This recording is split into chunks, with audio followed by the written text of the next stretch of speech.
E ngā kokoru me ngā kakari o te motu tēnā koutou katoa.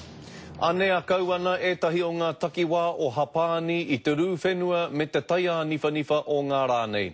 Engari tērā no tētahi āhuatanga mōrearea i pūrero ake ai te mōniania i te marea. Arā ko te pūtahi karehi e pākinekina haere nei i te ahi kongange. Neke atu i te 200,000 tāngata kei Fukushima e noho ana. Kei Wainganui i taua tini ngero etahi Māori. Ki tīmata mai i te rū. Engari nā te whai ake o tēnei taia niwhaniwha me noho tumeke kātika. I nāenei ko te pahūtana o tēnei punahiko karihi. Te mai ki roa tuatoru, hei whakamatakura wātu i te hunga e noho pōkai kahanei. Kei waengai tēnei parekura nui, ko te kihi tāwhai o ngai tūhoe, te whānau a Apanui me tana wahine a Kelly Ānaru o te Arawa tūwharetoa. Kua toru tau rāua e akuana i te reo Pākehā ki konei. Koe nei te toena mai o tō rāua kāinga.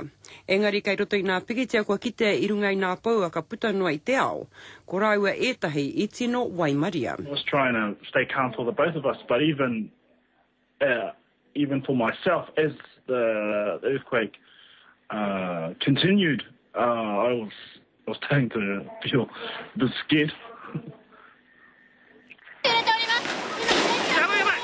Engari, kei tētahi pitoano o tēnei parekura, ko te teina o te kihi, ko kea pi rānei ki te wā kāinga. E rahi nā whakaaro ke te pāmai ki taku hinenaro. Pēhea te haere ki reira ki te tiki i a rātou.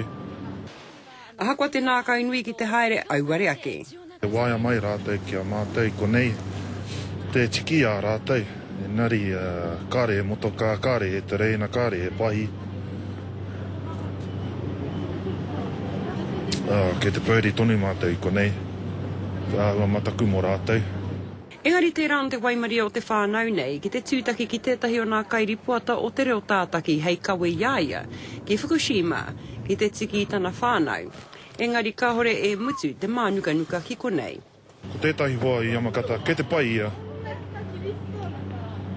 i te kōrero māua i runga i te Facebook. Ko te kaupapa nui i tēnei wā, ko te hūnuku i te hunga e noho ana ki Fukushima. Ahakoa kei te nākau nui te kāwana o Hapani, ka hore te puni karehi nei i te tuhatuhei ana paihana ki ngā hau takiwā.